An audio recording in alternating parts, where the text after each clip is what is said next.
Était-elle au courant? Delphine Jubilard est introuvable depuis le 16 décembre 2020. La jeune femme a disparu à Cagnac-les-Mines dans le Tarn et n'a donné aucun signe de vie depuis.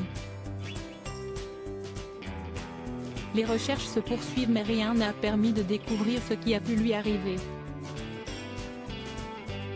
Alors que le principal suspect de cette affaire est son mari, Cédric Jubilard, pourrait-il avoir une complice? Le père de famille a refait sa vie avec Séverine L, qui ne cesse d'affirmer depuis le départ qu'elle n'est au courant de rien.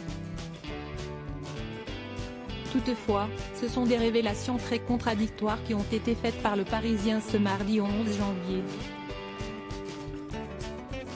D'après les propos de Marco, un co-détenu, Séverine était très bien informée de cette mystérieuse disparition qui, selon ce qu'on peut lire, serait en réalité un meurtre. En effet, Marco a rencontré la compagne de Cédric Jubilard à plusieurs reprises et lors d'un échange filmé, celle-ci aurait déclaré « Ça se voit, un corps qui a été déplacé? Je ne sais pas comment tu vas trouver ça, t'as les nerfs bien accrochés non ?» peut-on lire. Des propos qui ne passent pas inaperçus et qui sont pris très au sérieux puisqu'ils laissent penser que Delphine Jubilard est morte mais également que Séverine est informée de la localisation de son corps. A-t-elle menti? Le 15 décembre dernier, les gendarmes ont interpellé Séverine L avant de la placer en garde à vue pour recel de cadavre. Lors de celle-ci, la compagne de Cédric Jubilard a affirmé à plusieurs reprises qu'elle n'était au courant de rien.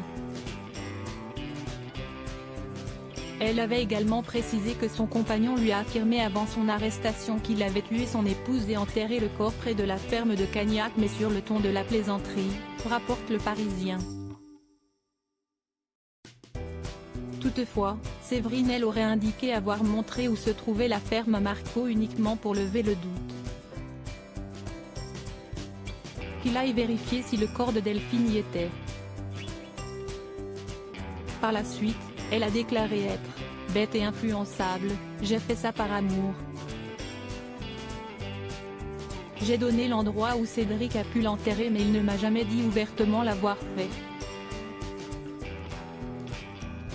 Sa garde à vue avait été levée puisqu'aucun élément n'avait mis en évidence la possible complicité de Séverine et elle avait donc été relâchée sans charge.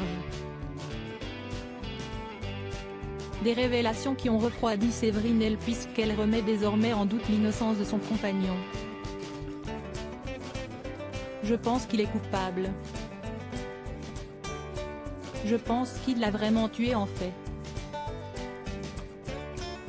J'ai été manipulée, je m'en veux de l'avoir cru, aurait-elle expliqué aux enquêteurs. De son côté, Cédric Jubilard continue de clamer son innocence et il espère retrouver sa liberté prochainement.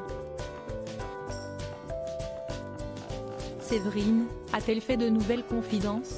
Depuis sa garde à vue, Séverine L reste loin de la médiatisation. Toutefois, elle a pris la parole sur BFM TV et a d'abord assuré n'être jamais allée avec Cédric sur les lieux. Il ne m'a jamais dit sérieusement qu'il avait tué sa femme, à part en rigolant quand il m'a parlé de la ferme. Par la suite, elle a précisé que, selon elle, la piste de cette ferme n'est pas la bonne, je n'ai pas cru à cette histoire de ferme, si est de l'humour noir et ça m'a fait rigoler. Et concernant l'innocence de son compagnon, après la garde à vue, j'avais des doutes.